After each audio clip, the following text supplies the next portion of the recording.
everyone. I'm Perin Gürel. Oh, you're waving back.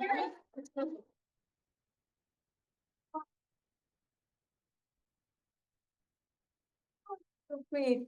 Thank you for coming. Please don't, please don't fall. Cheers. Wow. Thanks for coming to this party, really, where we're going to be celebrating and maybe gently interrogating, very gently, this book, very, very gently. Turkey, Iran, and the Politics of Comparison, America's Wife, America's Concubine, my second book. I am actually the moderator for this event. That's how I set it up, so I don't have to, right? I lead the stage to the stars that have been cajoled into reading this book and talking about it out of the kindness of their hearts. But first, I want to thank our sponsors. This panel is sponsored by the Kroc Institute for International Peace Studies, of which I'm a fellow, Notre Dame's Gender Studies program, right? Of which I am also involved, Department of American Studies. Woo, all right. Our colleague Jennifer also had a book launch, so Department of American Studies going places.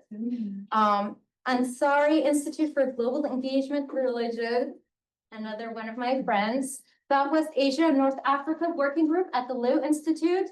Yeah, thank you, Liu Institute. And if your work touches on SWANA issues, Southwest Asia, North Africa issues, we have a working group. Please present your research, get feedback, and please get in touch with KK. Yes. And you can just sign up for our newsletters, and you'll see when we have stuff coming up. All right. Nanovic Institute for European Studies. All right. So thank you for being here, Clemens. And all these people gave me money. And now they want to see what happened. Came out of this. Pretty much, it was this took a lot of fellowships, grants. You know, it was a very multi-sided research, interdisciplinary research project. So now they want to see that something came out of their grants. So thank you for being here. And they're all part of the Keough School of Global Affairs. And Ari, right there in the back, helped organize this amazing event together.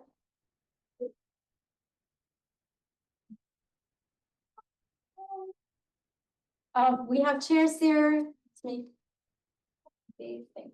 All right. All right. So I'm going to introduce our panelists. And then what I thought I would do is say, oh, wait, I forgot to tell you about my mom. My mom is right there. She gave Read about her on page. Yes, in several pages, right? She's an acknowledgement. She was a fan of Suraya. She was a fan of Suraya, who was the Shah's second wife. And so she's also cited in the book. She is a retired high school English teacher. So that's where I get a lot of my love of learning and teaching. Next to her, who doesn't want to be pointed out, is James Sorrell, my husband. Yeah. And among other amazing things, he watched the kids. A lot of this book was getting written and researched. So thank you for being here. Okay. Our panelists today are Asher Kaufman, right here, John and Regan, Jr., Director of Kroc Institute and Professor of History and Peace Studies, among many other accolades. We have Alyssa Paler. I'm just going by this is not in seniority or we're not ranking, okay? We're not comparing these people. I'm going by the random list that was produced. So actually, I like that we're going for the director of the Kroc Institute, to Alyssa Paler, a postdoctoral student, PhD graduate in Peace Studies and Anthropology. Alyssa is also our co-director of the SWANA initiative, the SWANA working group. So she might have talked to you about presenting at some point, so you know her. We have Mahan Mirza, Executive Director of the Ansari Institute for Global Engagement in Religion. And we have Neil Haynes. Last time, is Haynes right? Yeah. Last time we were in a Barbie panel. This will be only slightly less poppy, I think. Okay, Barbie, from Barbie to Farah, okay? And that was so much fun. She is Assistant Professor of Global Studies and Intercultural Studies at St. Mary's College. She's our outside sister college person here. So we have a historian, we have an anthropologist, we have a religious studies Islam scholar, and we have a cultural studies, global studies scholar here. And hopefully the book spoke to them in different ways that we're going to hear about. Okay, so I'm not going to talk too much, but I thought I would steal a page from my creative writing colleagues and just read you like the first 3 paragraphs of this book. So if you have no idea what I'm trying to do, you get a sense of it. Also, you get a little bit of context for this picture. All right, you can follow along, children, if you have your book here. Okay. At this meeting, in 1960, before, Farah wasn't there. So this is the night of that meeting. In a 1962 meeting at the White House, Iran's last Shah, Mohammad Reza Pahlavi, complained to US President John F. Kennedy that, quote, America treats Turkey as a wife and Iran as a concubine, unquote. He loved saying this. That was like his big joke. He also said it to some British officers. In response, Kennedy is like, I think your problems are internal. That was kind of a great document. But this is his quote, America treats Turkey as a wife and Iran as a concubine. Turkey and Iran, both bordering the USSR, were US allies in the Cold War. However, the Shah felt that the military and economic resources allocated to each country did not reflect their relative importance to the so-called free world. In his Mission for My Country, published in English a year before this meeting, the Shah had presented a royal vision for Iran's modernization. The book demonstrated his awareness that Iran was often compared to its neighbor, Türkiye, at the time Turkey, in terms of development and geopolitical importance, usually to its disadvantage, thus the concubine and the wife. With his complaint to Kennedy, the Shah proved ready to wield the rhetorical force of comparison himself to demand a better ranking and therefore stronger support.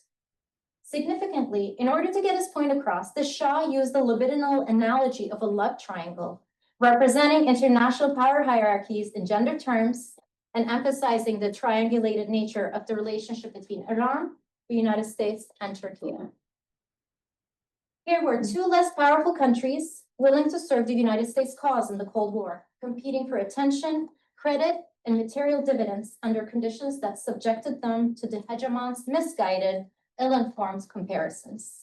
The Shah's statement, however, fell short of critiquing the conditions of comparison, challenging merely the final rankings. In fact, his gendered analogy naturalized inequality and foreclosed the vision of solidarity between Turkey and Iran in challenging US prerogatives. Turkey, Iran, and the politics of comparison takes the Shah's protest as a critical starting point.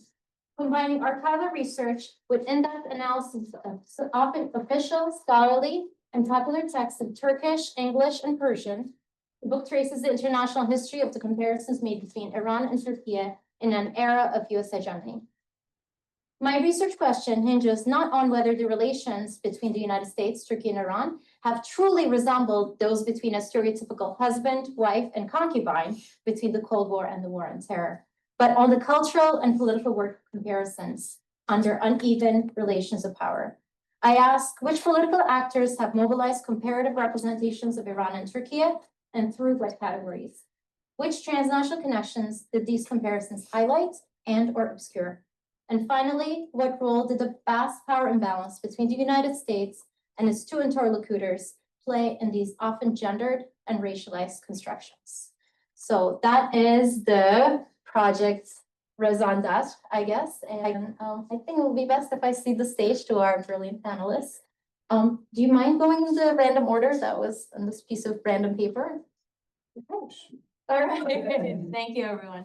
Asher. Yes, I'll make 2 actually comments that I wasn't thinking of making. First, it's really impressive to see so many of you. I guess it tells a lot about Perin, that has been able to gather such a large crowd. So congratulations, Perin. The other thing that I want to make a note about Perin is that this has been the easiest event to organize, I think, at least from my perspective, because here you have the author of the book who is also moderating, who is also like when was it? On Sunday, I sent this email. Hey, Perin, are we going to plan? Are we going? Is there anything that we should actually plan? She said, oh, just 6-7 minutes. It's one of you. It was very, very easy. So I took your word for it, and I did not really do anything too deep. Also because I didn't have time, and I was relying on my much smarter colleagues here who would do that job. I want to make very few observations. First, on me writing this or reading this book, perhaps my positionality, and then a little bit about me as a historian who was reading this book. So two forms of positionality: my biographical background and my professional background. So I have a soft spot for 2 of the 3 countries that are, and you can guess who is the country, what is the country that I don't have a soft spot for. And Everybody is like, US. So don't tell the US. soft spot that I'm sharing with you is that my mother is of Turkish descent. Her family comes from Izmir. She was the youngest son of 6 siblings that was born in mandatory Palestine in 1938, 2 years after they immigrated from Izmir. And I sort of grew up in a Turkish household. Most of my family in Israel are descendants of that, the side of my mother's family. And the family of my mother, I mean, they would speak with each other Ladino. This was it was like very, very strong in our identity as a family. My mother's birth certificate from 1938, it's from the British Mandate, and her nationality, it says that she's Turkish. And we as a family have been visiting Turkey, me and my kids, a lot, going back and forth from the United States to Israel. We occasionally stop in Turkey. And the last visit, we went to Izmir, where my mother's family came to visit in the synagogue, where my grandfather was the Gabbai, like the treasurer of the synagogue. So there is this soft spot for Turkey, for the food, for the culture. My mother watches the TV. Which one? The Bride from Istanbul. Oh, do you know this one? The Bride from Istanbul? No, I'm not a big Disney watcher, But she watches them. There is a channel that is broadcasted on Israeli TV, and my mother is glued to that, and she keeps talking about her own grandparents with memories about how, although she was born again in Tel Aviv, but the house was really, really strong. The other country that I had a soft spot is Iran, not for my direct familial reason, but I grew up in a place in Israel that was extremely, extremely mixed. We were all kids of immigrants. And many of my friends were coming from diverse parts of the world, particularly from the border, today we say Swana. Yeah. We don't say Middle East anymore. But also from Iran. So my closest friend now still in Israel is of Iranian descent. Another slight story, Iranian story, which perhaps will take me to a point I will make in a few minutes, is my father worked in a factory that produced military products. And in the 1970s, much of the rhythm of the family was related to shipments that this factory was producing and sending to Iran. So military electronic products that were produced in my father's factory. My father was like a blue-collar worker, but they would, when they were getting the shipments ready, he would spend nights in the factory. So I would always know, oh, Father Abba is not in the house because they are preparing these shipments to Iran. This is not a reason for my soft spot for Iran, but just the general atmosphere that I grew up with it and continues to actually be dominant in my visits to Israel. My brother is married to a Jew of Iranian descent. There is lots of connections there in my family's background. The professional positionality that I should make is that as I was reading this book, I felt like in it. Because for those of you who had a chance to read the book, it's a sort of, at least the first part of it, the first chapter of it, it's a critique of the way the Middle East is being taught in survey courses in the United States, and I think also in Israel, because I started my teaching career in Israel, and it's very, very similar. When you do these survey courses, and perhaps it is true for any regions in the world, you go from one country after the other, and you give the students a gist of these countries. So you have an hour and a half to cover Iran, an hour and a half to cover Turkey, an hour and a half to cover, and you end up, whether you like it or not, comparing. It's like almost built into the structure of these survey courses. It's very difficult not to do that because you have very little time actually to go deep into these case studies. And when it comes to Turkey and Iran, it is almost, as you make the argument here, it's almost self-requested. Of course, you draw the conclusion because these are the two largest non-Arab countries in the Middle East, and they have had similar experiences of attempt at modernization, and there are moments in the history of these countries from the 1920s to the 1940s that if you don't draw these comparisons, you feel like you are missing something. And so I was reading this, I was reading your critique, and I started to feel uncomfortable. And like, because I think we are, so many of us, this is what we are doing. And we are doing it because it is easy. We are doing it because this is how the textbooks are structured. So the textbooks that we are, I mean, I'm not an expert of Iran or Turkey. My expertise is in Israel, Palestine, Lebanon, Syria, more or less. So I'm relying on textbooks to teach these other countries. And the textbooks are structured in this way. And you are critiquing these textbooks in really impressive ways. On one hand, the critique is penetrating. On the other hand, you manage somehow not to insult folks. So you need to tell us how, perhaps what's the formula? Because some of the textbooks that you deal with, that you engage with, I mean, they are hugely popular in the studies in the teaching in the United States of the Middle East. So the first chapter, for me at least, for a historian of the Middle East who is engaged in this kind of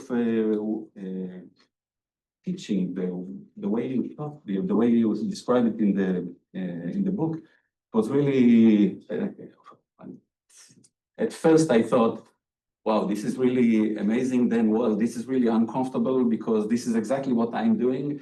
And then I concluded the first part of the book with the decision, okay, I need to restart, like to rethink how to teach my own survey courses. And when I speak about survey courses, it's not just the survey courses of the Middle East in the 20th century or the 21st century. I teach a class, for instance, on national movements in the Middle East.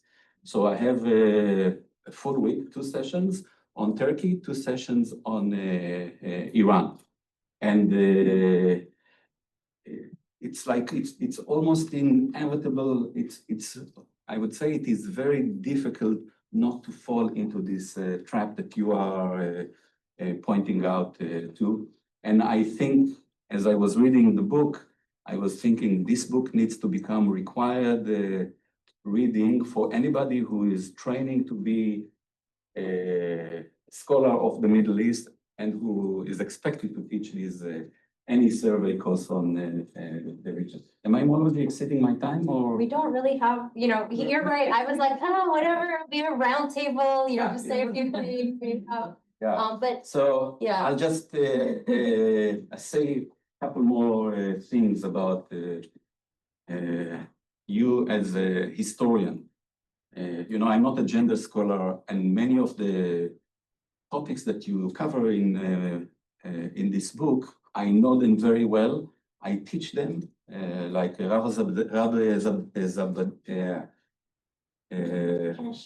Good job. no. West toxication. Oh, let's see it all together. That was good. Okay, guys, we need a T-shirt with that. If anybody's just guys, but Yes. yeah, that's toxification. For those of you who don't know, and it means like you're being too like taken in by the West, and it's this common discourse. Yes. I mean, across Swana, but anywhere you're studying that's kind of considered outside the West, you're gonna get a discourse that's like, well, we want to be kind of like the West, but you don't want to be toxified by the West. Right. Yeah. So there are a few sections in the book where we discuss this. There are, the 1963 infamous law that gave the immunity to Americans working in Iran. The list is long of these cases that I knew them, or at least I thought I knew them inside out. And then you bring the gender lens that I'm not really familiar with. This is not my expertise, but it was really eye-opening for me to read these. As I was reading the book, I started to do these lists of cases that you discussed that I'm already familiar with. You are giving it a lens that I was not. I was never exposed to. So that was really eye-opening for me. I want to say a few words about you as a historian, because I think it's really, really remarkable, the work that you have done here. I mean, this is the best practices of our guild, and I'll share with you inside stories of our PhD program here at the Kroc Institute. We teach, an interdisciplinary group of students, and I'm always invited to speak about my discipline as a historian to this group of students. And we have political scientists, sociologists, theologians, political scientists, and so on. And I always say that one of the very important conditions of any historical writing is that you will only study the society that you can read their language, their primary language. You cannot rely on secondary sources or to rely on translations. So it limits my the possibilities of my research. And of course, this is not the case with political science or sociology. I was the DDS, the Director of Doctoral Studies of Kroc years ago, and I negotiated some of the agreements that we have with our partnering departments. And I will not share with you with which department, where they did not want to include a foreign language because they already have one. And what is the language that they already have? Statistics. What? Statistics. Oh, yeah. The argument was our students do not need a second language because they already have one. They have statistics, so also the department. And here you had to pick Persian in order to be able to write this book, which for me was really, really mind-blowing, because it's not easy to pick a foreign language, let alone when you are not in your teens. And you are only in your 20s. You're only in your 20s, so I know that for you it must have been very easy.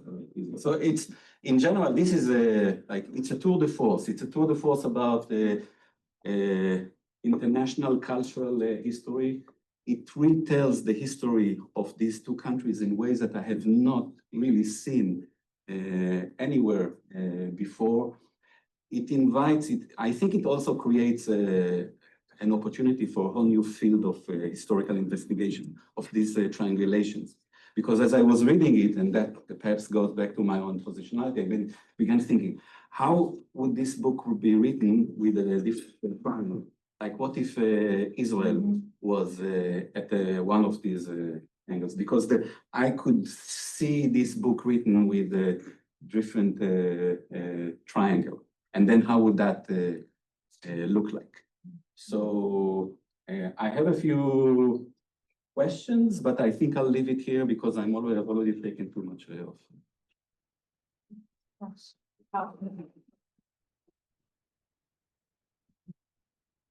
I feel like I should wait until the end to respond. I've taken lots of notes. I want to say one thing. If this was easy to do, it was all because of Ari. Yeah, so I definitely, I don't think if we were being lackadaisical about it, but I was also counting on comments like this. Thank you so much. Yeah, I have taken notes, and especially that question of you raised about the different triangle, as I was writing it, Israel was one of them, and Pakistan, so the whole time they were like hovering around like opposite Egypt, right? Which would be a totally different triangulation, but that was really hovering, and I felt partially responsible for that, but also not able to do it, right? So I'm glad there's expansion there, but I have many comments to your comments and many thanks. Thank you so much. All right, yeah, so we said we're going in this order, but yeah, we're good with that? Okay.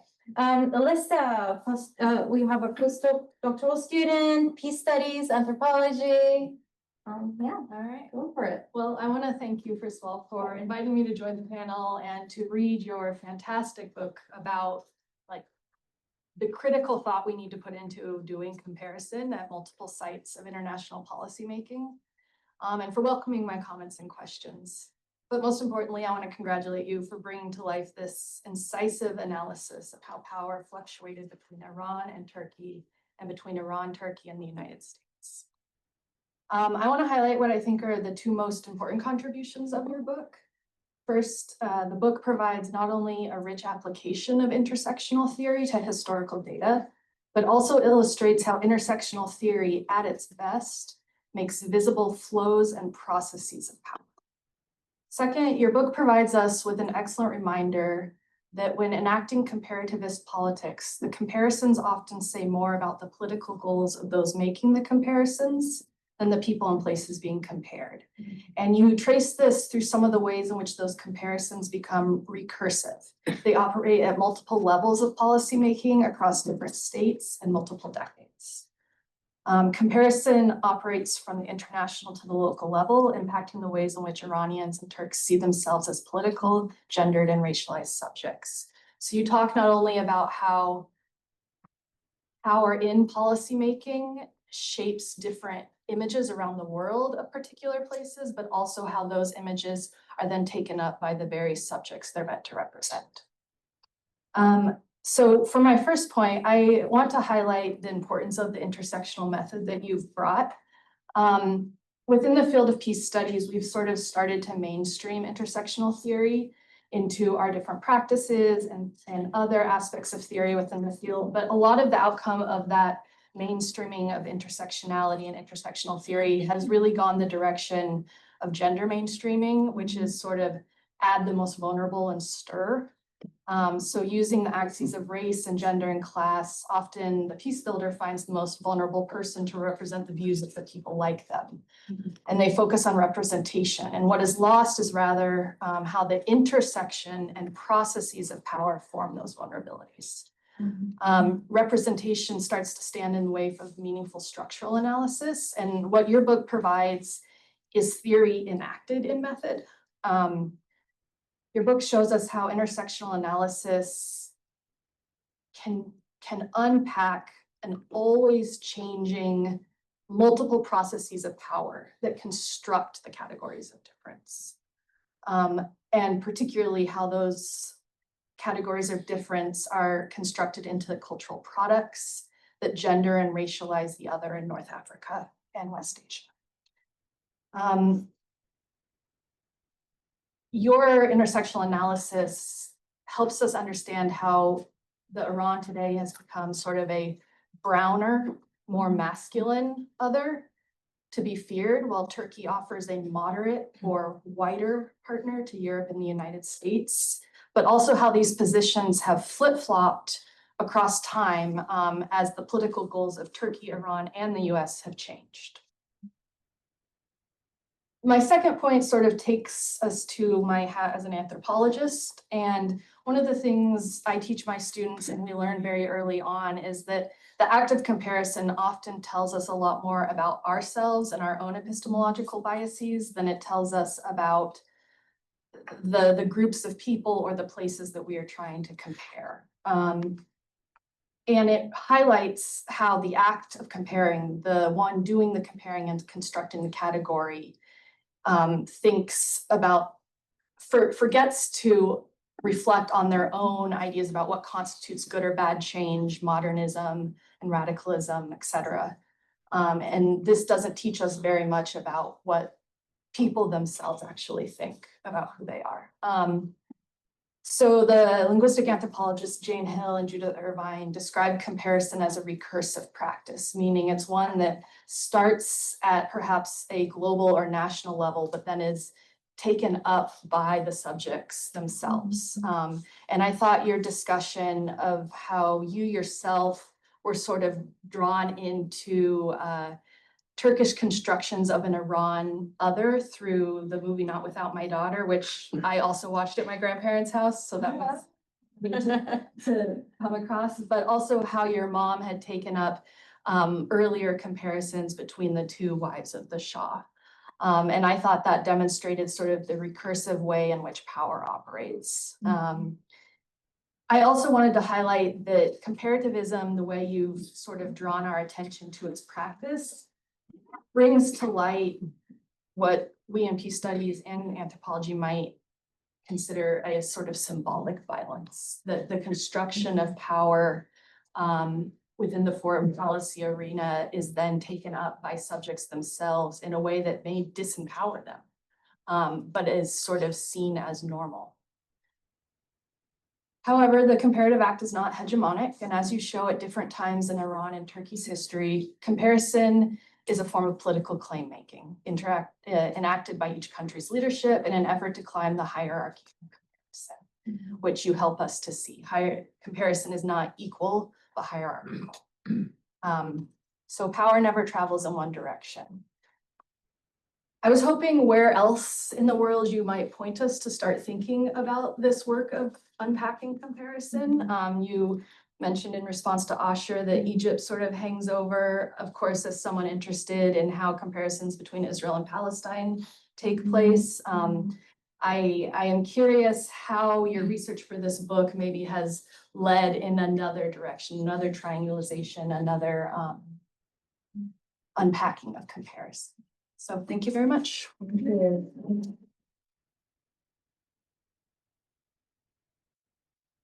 I've saved your question and I'm excited to address it. Thank you so much, Lisa. Wow, thanks for highlighting intersectionality. We've been thinking a lot about that, haven't we? All right. All right, next up we have Mahan Mirza. Okay, well, thank you, Perin, and congratulations. I really appreciate, both how you opened this and how Asher and Alyssa have framed their remarks. Mine are along the same lines. I wrote my remarks down this morning, so I'm just going to read them. I've just moved a little bit by Asher's, approach to positionality. I didn't say much about that. It's going to come at the end with Pakistan, and I think we're raising the same question, but we're all interested in perhaps different kinds of love triangles. So. Like a Turkish Disney, you always have to have multiple love triangles going. Yeah. Political science. Okay, and so my comments will be in a way an illustration of what you do, and I'm going to also read from the book a little bit. All right, here we go. This is a rich book full of treasures. I know I will read it again and assign it to students. At the heart of its story is a love triangle between Türkiye, Iran, and the United States, where Türkiye and Iran, as wife and concubine, compete for the favors of their mutual lover, the United States. The entire book unfolds like a Turkish soap opera. In the beginning, the wife and concubine try to get along.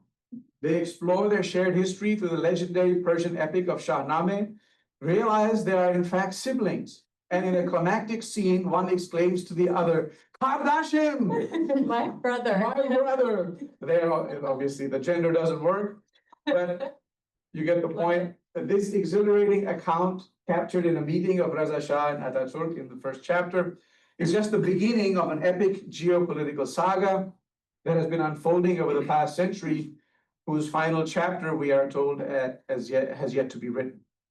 Professor Gürel guides us through a series of historical cases in the politics of comparison under the themes of religion, gender, race, class, and imperialism. In the story, both Türkiye and Iran try to pass as white nations for inclusion in the Western club. They soon realize that race is not just about ostensible Aryan descent or even skin color. It's also about religion. Comparativism suffused US courtrooms, writes Gürel. I've picked this passage to read. I mean, you could pick from What page are you on? anywhere in the book. This is page 120. Okay. All right, and it begins with this court case that I can't read. How do you pronounce it? Indra Halajian? Oh, Imre Halajian, okay. This is a court case from 1909.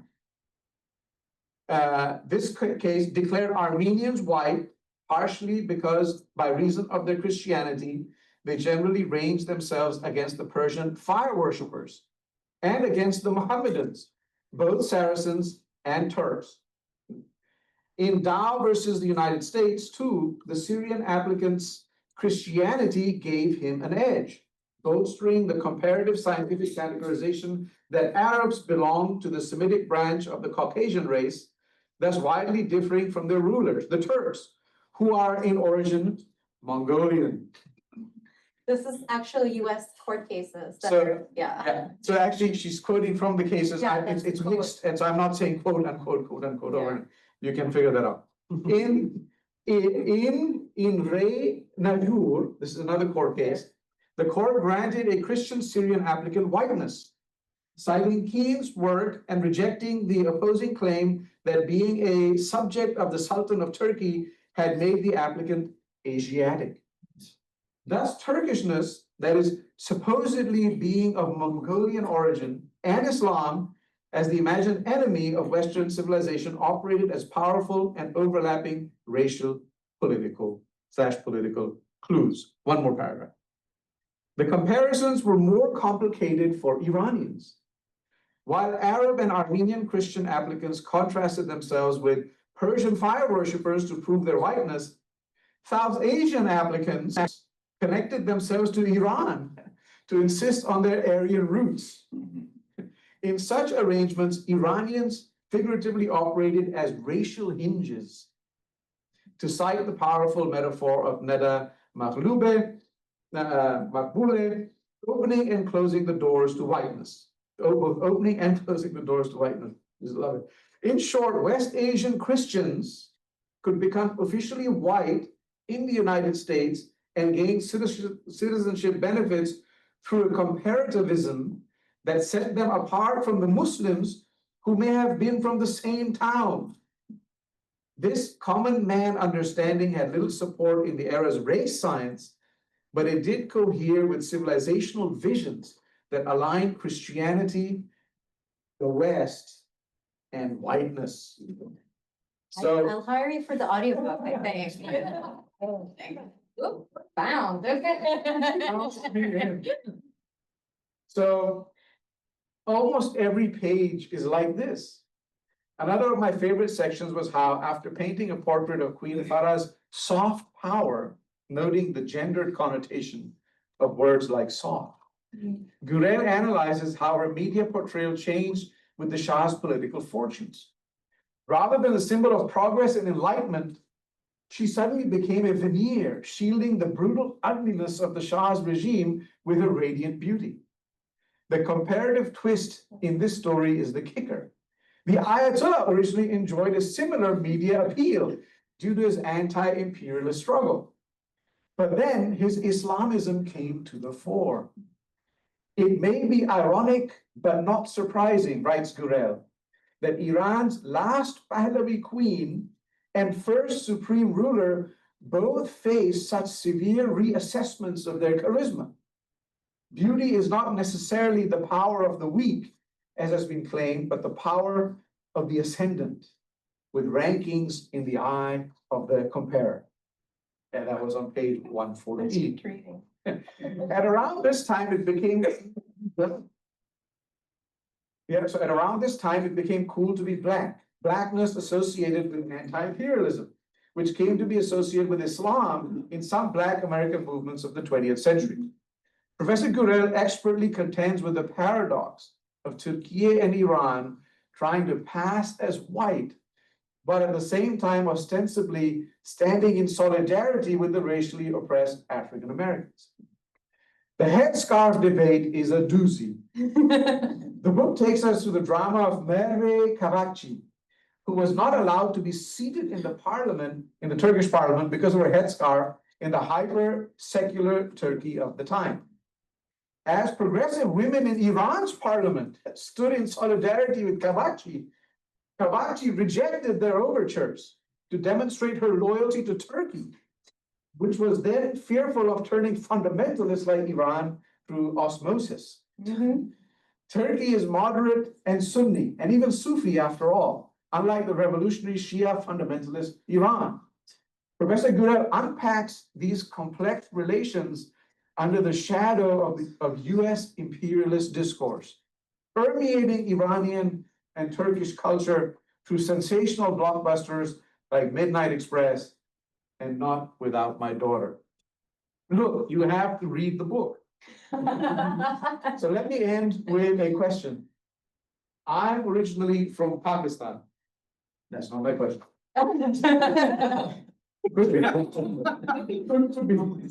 Growing up, I heard the refrain more than once. All Pakistan needs is an Ataturk. Sort itself out. Yes, yes. We learned in grade school of a dream, a Pakistan-Iran-Turkey alliance for regional trade and development.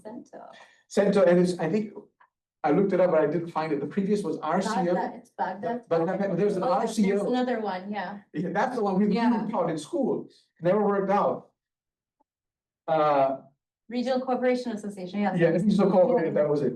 Pakistan-Iran-Turkey Alliance for Regional Trade, Pakistan-Iran-Turkey Alliance for Regional Trade and Development. Pakistan, Iran, and Turkey are also the largest Muslim countries in the region, all non-Arab, and as the book notes, all integrated into US Cold War defense networks. Unlike Arab nations that either gravitated to the Soviet bloc or remained non-aligned, as in the case of Egypt. That being said, my question is, do you ever think of including Pakistan in the comparative? Did you ever think of including Pakistan in the comparative love story? Would mess up the triangle, maybe a different triangle, but maybe a square. That would be weird. How does She's a it fit? historian, she needs another language. This is, I was gonna say this. So I would- I have to learn. Yeah, I'm just. I will admit. Yes. I will admit, the image that came to my mind was not pretty. If Turkey is the wife and Iran the concubine, I could only think of Pakistan as the casual partner, no strings attached, always ready for a one-night stand, nothing more. What do you think?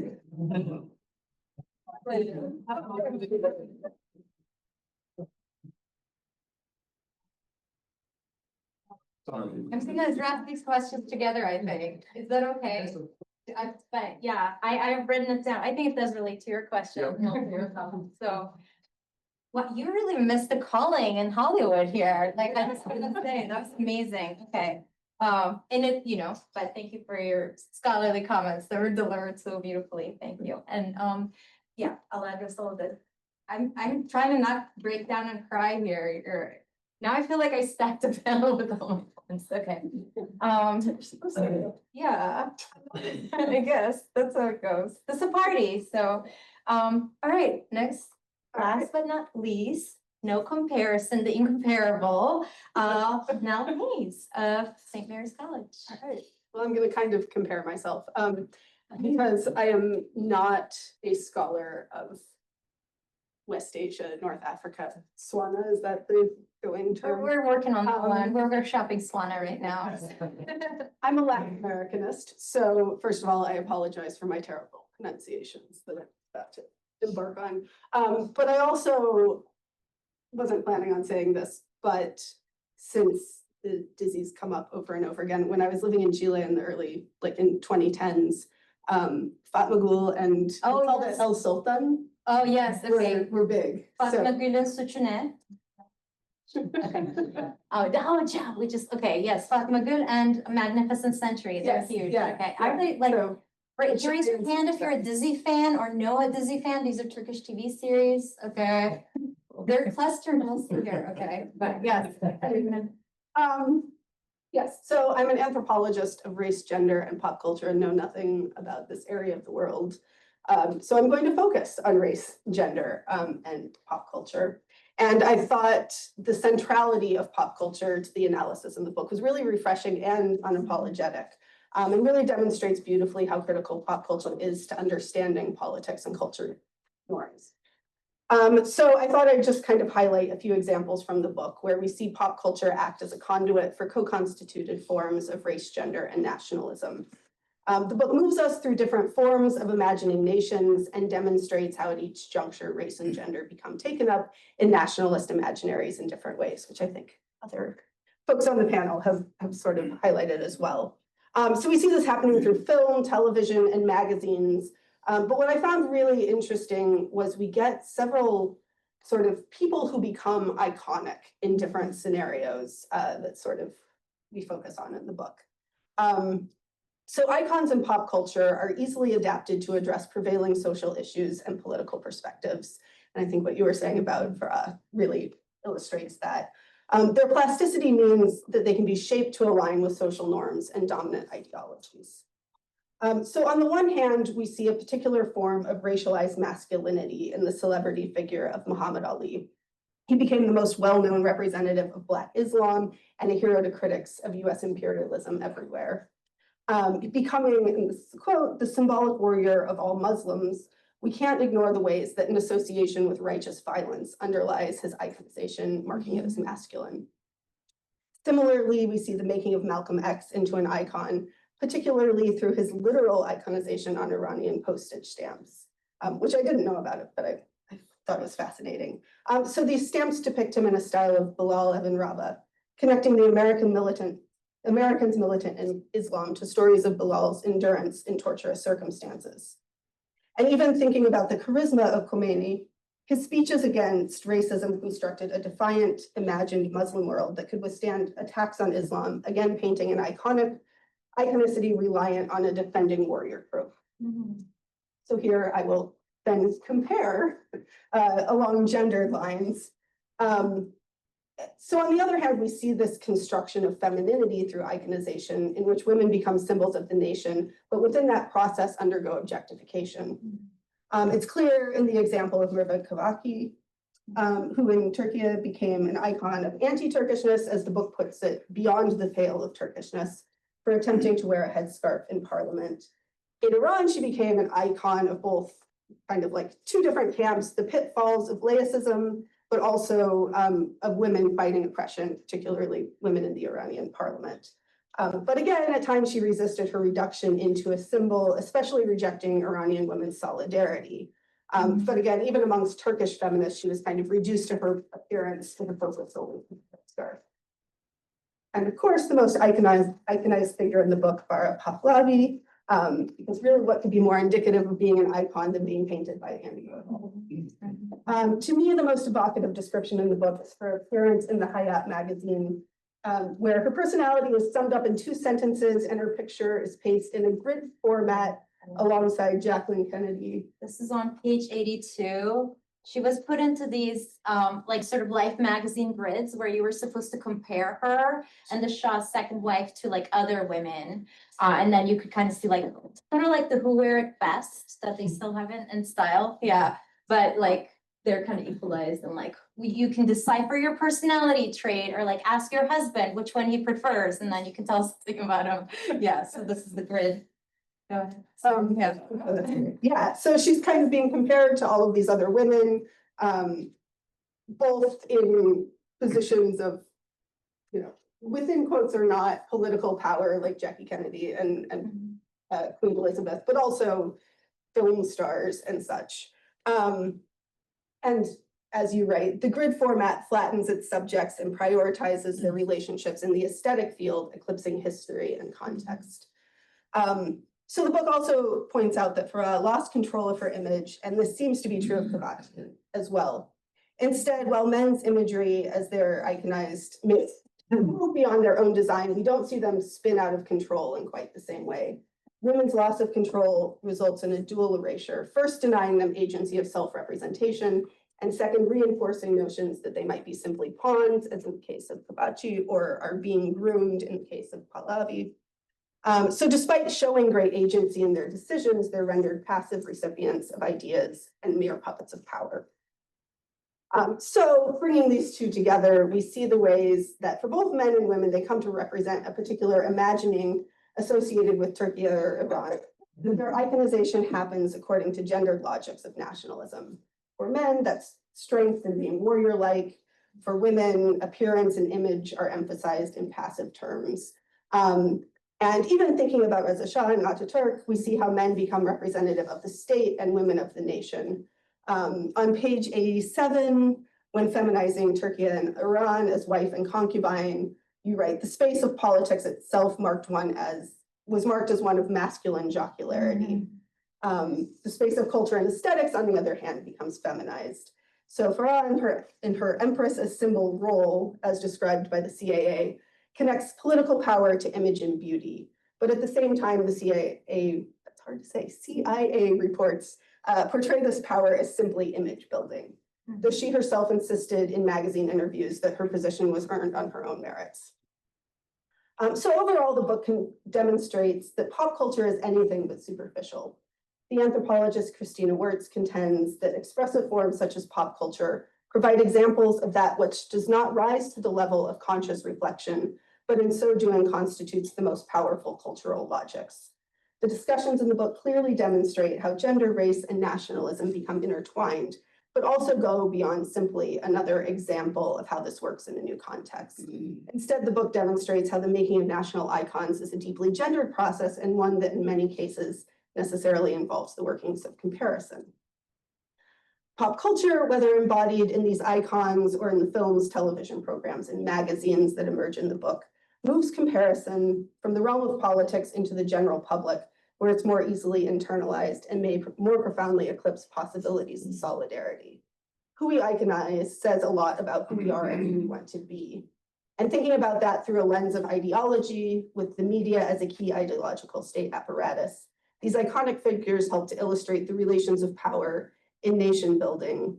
And one of the key strengths of the book is showing that a feminist analysis of the directionality of power concentrates on structural issues, but doesn't need to lose sight of the everyday citizen and the icons through which they learn about expectations of gender, race, and nationalism. Thank you. You made me wish that I'd read about icon studies, you know? I'm like, wow, that's exactly, Go you back know? to my dissertation. Pull it out again. Yes. Can you, like, I need to read your dissertation, I guess. That's amazing. Yes. Because the ways in which these political figures and like pop culture figures and also made up like created like sort of stereotypes work in similar ways and thoroughly gendered and racialized ways is really interesting. Well, everyone gave me a lot to think about and be thankful for. I think like I'll like take very tiny bit of time to address some of the stuff that came up and then we can open for questions. I love that most everybody referenced their subjective positioning and even the historian. Okay. That was that hard. Did you find that difficult, like kind of bringing yourself into the text or? Well, at Kroc, if you don't do that, then something is wrong with you. Yeah. Okay. Yes, but I've also learned that now there is a critique of the positionality. So we are back now to let's not do that because we. No, I mean, I think one of the interventions of the book is like, where are these comparisons coming from? Who gets to make them? Who has to be compared? And what are the history of these categories? So if I can say one thing Yes. about that positionality, because I wanted to to say it here, is one of the strengths I think that you see in every chapter. It's on the one hand, really, really fine historical investigation, and then you can always find you in the analysis. Yeah. There is never a moment where you are not present, which is really remarkable. To write history in such a way that on the one hand, you tell the story, and on the other hand, as a reader, I just keep seeing you. And you also, like, you acknowledge this. Mhm. Here is me in this story, Yeah, which is really, I don't know if this was intentional or it's just flowed. yeah, this is the first time I think I've done that. This is my second book, but it was intentional because, I make such a big fuss about like, oh, like who's the compare? And I'm like, I can't be like, hey, I'm actually the only objective person in the world. So just read this history. Don't think about me. So I made an effort in every chapter to kind of situate myself in it. So there's always, so I'm glad that read seamlessly for you. But it is something that we do in American studies, and I'm very interdisciplinary. But it didn't come super naturally, but I did make that decision because, yeah, like the story is like kind of partially like the story of my life in a weird way. I don't know. I'm breathing these discourses and processes as well. So yeah, I guess I wanted the reader to be aware that there's a writer here, and and the writer is me. So and this goes to a lot of the other questions, right? Like I love, Asher, that you said that we can use this idea of triangulation and set up different matches and see what comes up.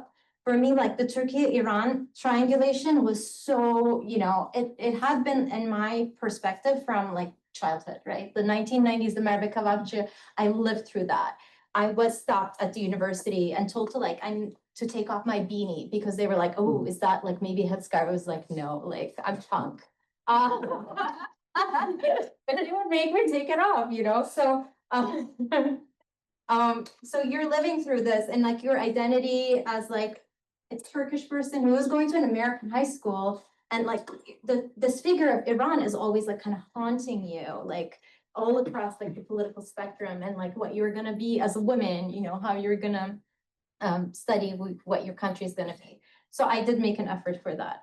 Going to okay.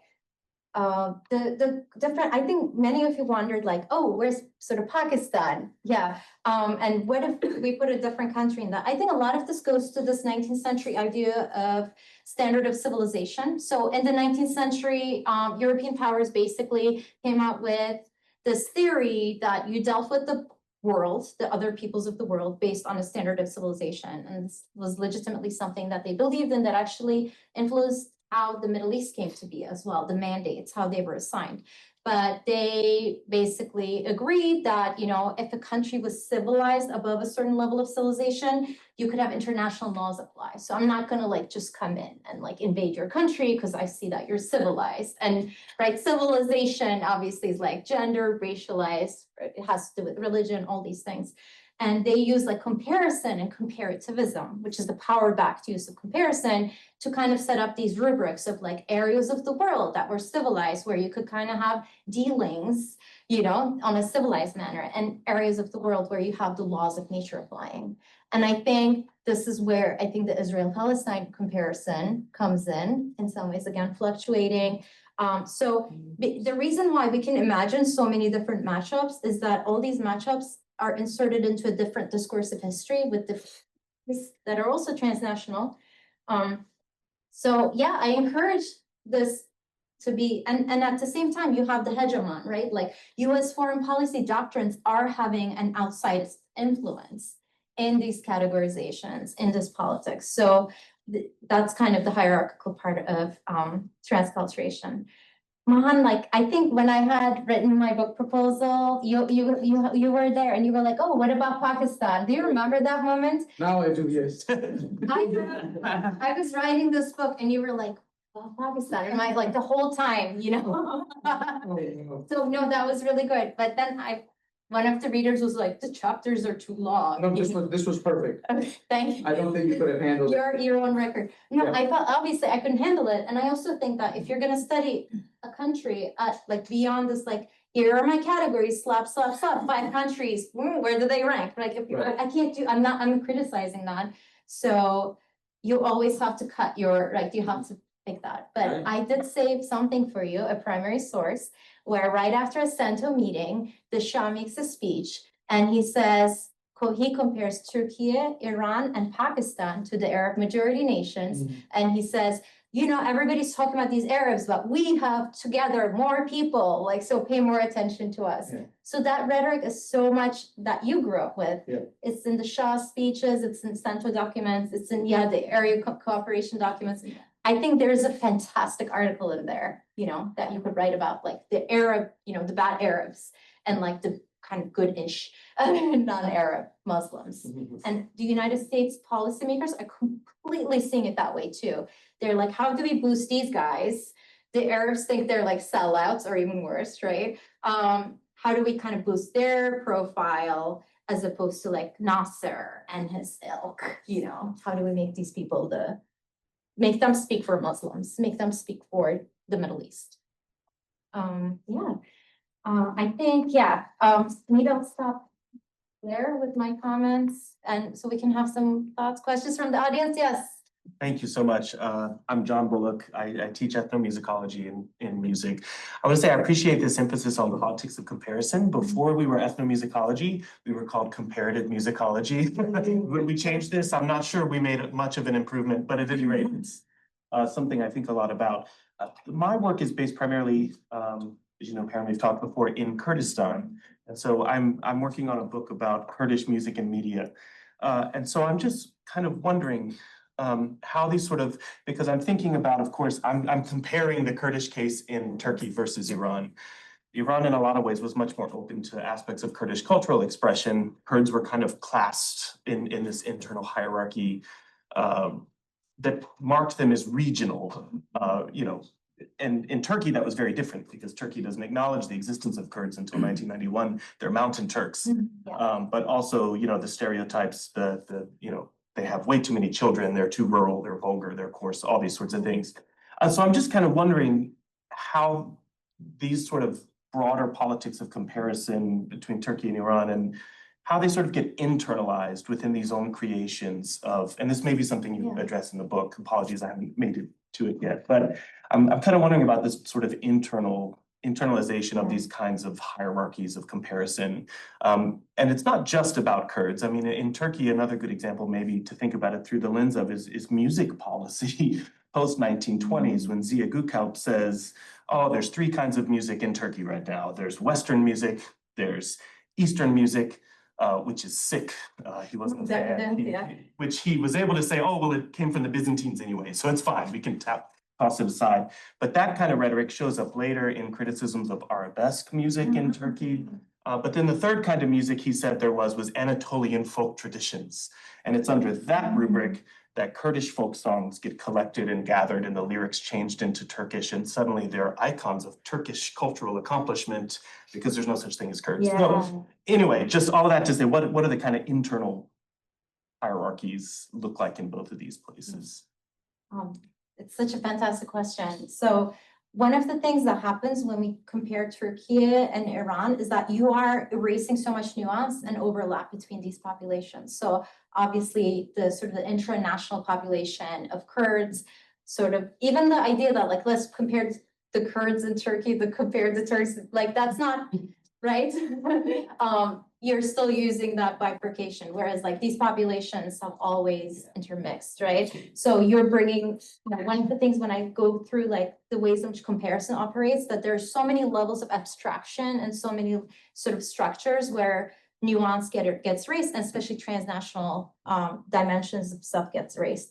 But one of the main comparison bends that exactly is what you just said, that like Iran was better with like, and it's true, you know, if you on that like very basic level, Iran was better with managing its ethnic populations, you know, although they still also have a Persian language centered nationalism. So I do address that. And then, yeah, the erasure, the arabesque. Okay, the other thing that's related to it, I think, is the ways in which class is racialized in Turkey in a way that I think is maybe not comparable or comparable in different ways.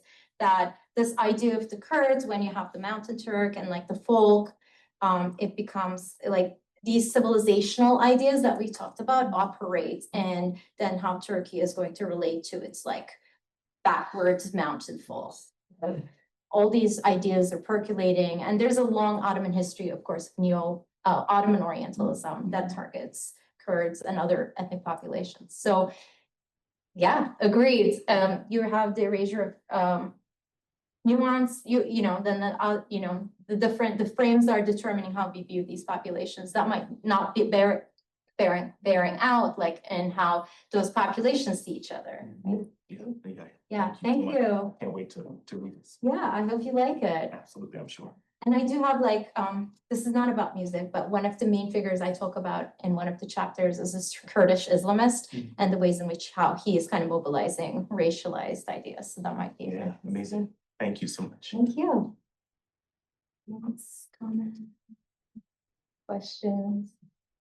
Yeah, hi. Hi, like Mahan, I am a medievalist by training.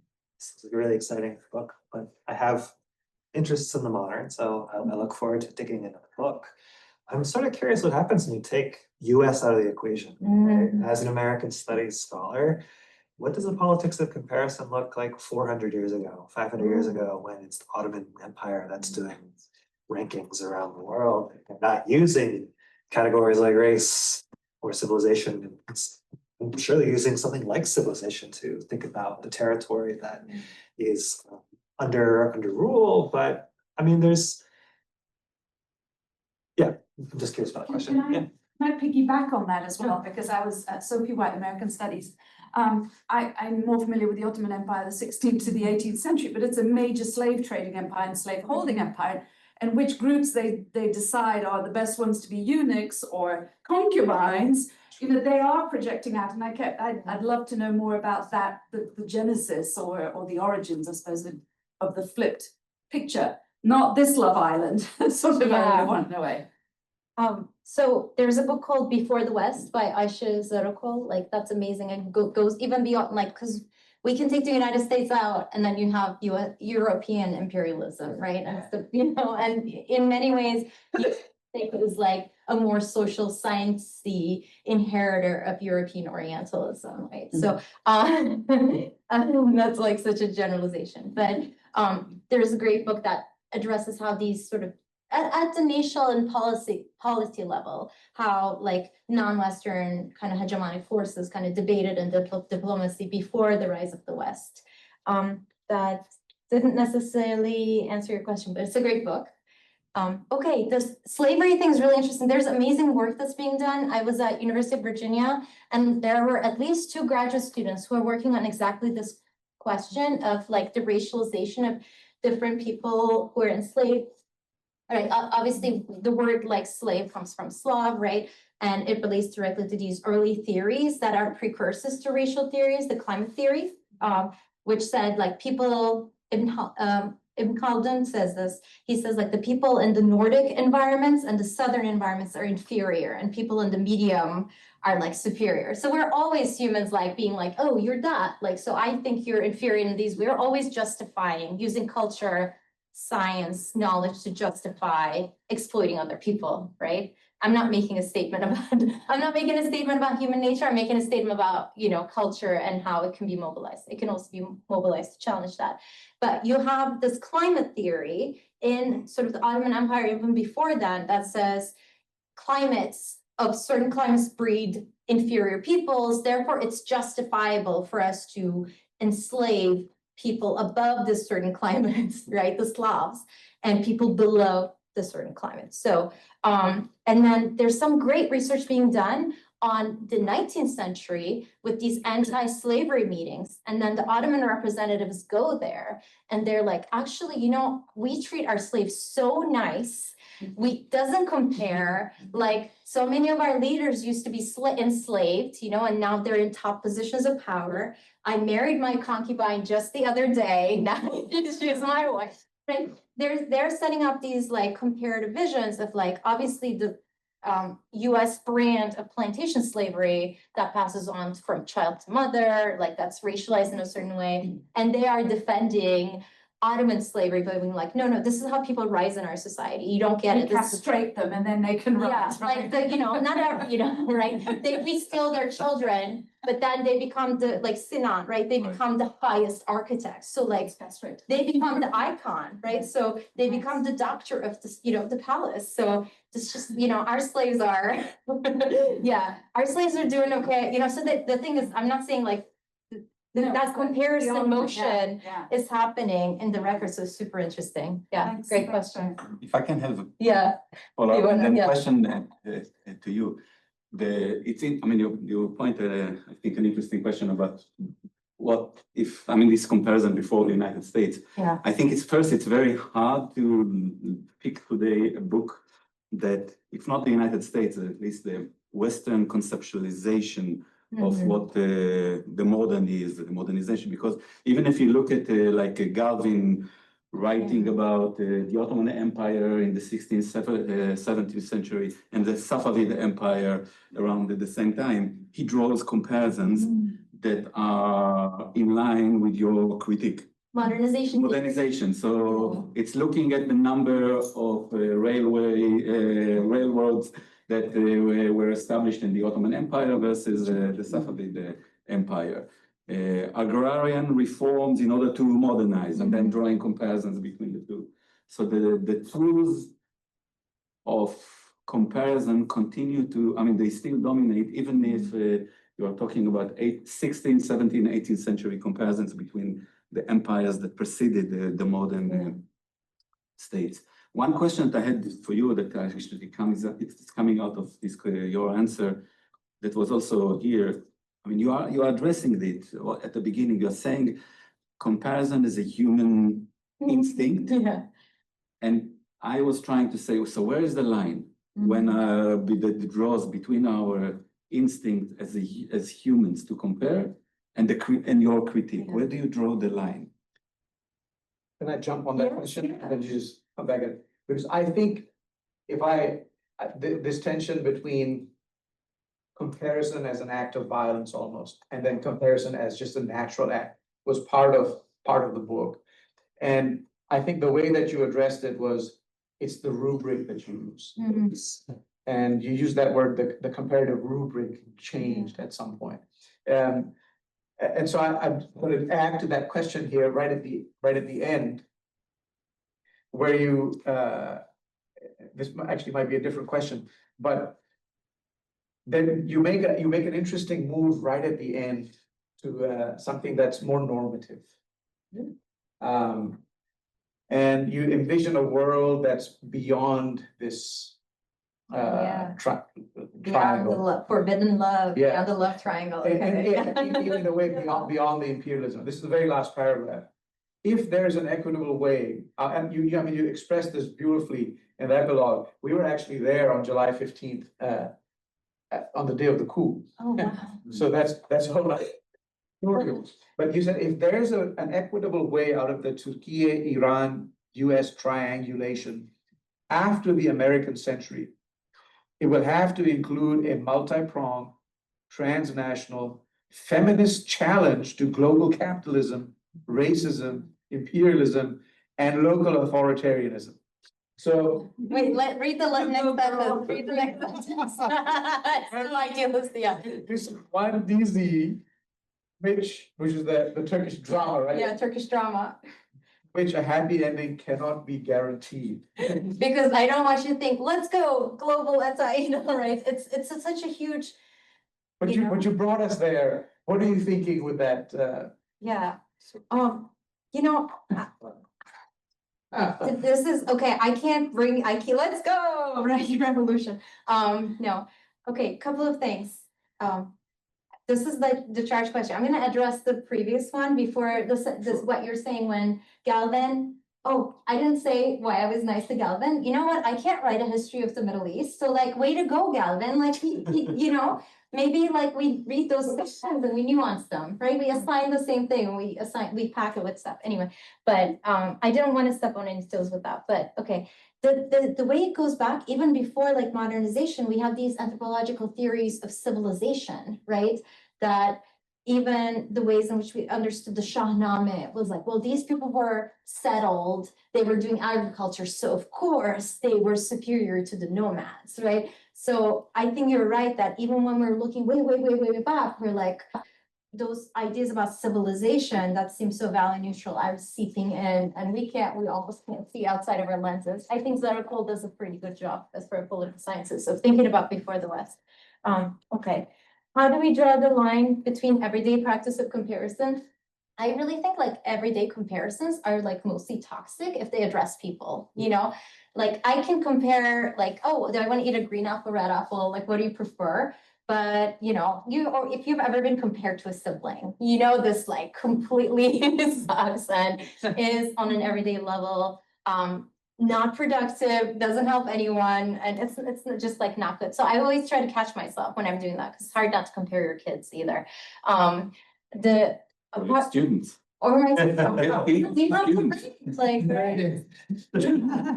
But I think, but going to linguistic stuff, like comparison is in some ways, I think, inherent to how we utilize language. Like, I know a cat is a cat because it's not a dog, and like, I know a cat is a cat because it's not a tiger, right? There's like, you know, I'm being like Derrida and deference here, but there's a way in which like comparison is always happening when we're choosing our words, and that's how words have meaning because they're not the same as other words. So there's no way outside of comparison per se, but I did, and I can't be like, okay, here's how you compare well. But I did offer some guidelines based on what Mohanty was saying in Under Western Eyes Revisited, where she talks about sort of world forming processes, right? So thinking about the transnational, right? Instead of comparing like, oh, Atatürk was way better than Reza Shah on a personal level, he's my favorite daddy. You can kind of look at these theories of modernization and anti-imperialism are operating and circulating on a transnational level, and the local nuances, which is kind of what they're doing with. And then kind of going up the power grid. So I think what makes comparison especially dangerous and toxic at the point that I'm looking at is it operates on very little knowledge and passes as actionable knowledge.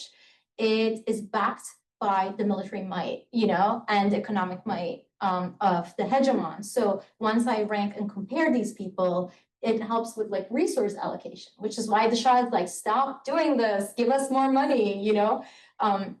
So for me, the comparativism part of it is when you are looking at people, groups of people, you're simplifying, you're losing a lot of nuance, you're naturalizing equality through this language of gender and race, and then you are coming up with policies based on like not speaking any languages, right? Or knowing much about the history.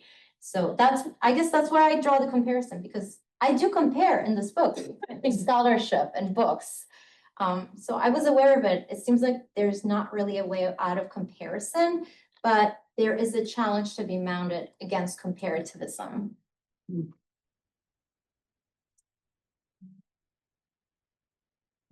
And how do we get to the new world order?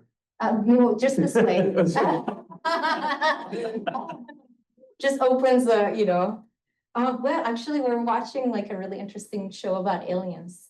Pilarbus, I don't know, it seems like. Yeah. My son is watching it. I think there's some new world order stuff going on there, but that's why we need pop culture, maybe, like we need culture and art to maybe imagine possibilities. I don't know, I really don't. This is the history. I'm always like, I wrote about what happened, you know? I don't know what will happen. I don't know what's happening right now. Yeah, I don't know what I had for lunch. But the stuff happened and I used forces to prove that. Okay. Well, thank you. Thank you, everyone.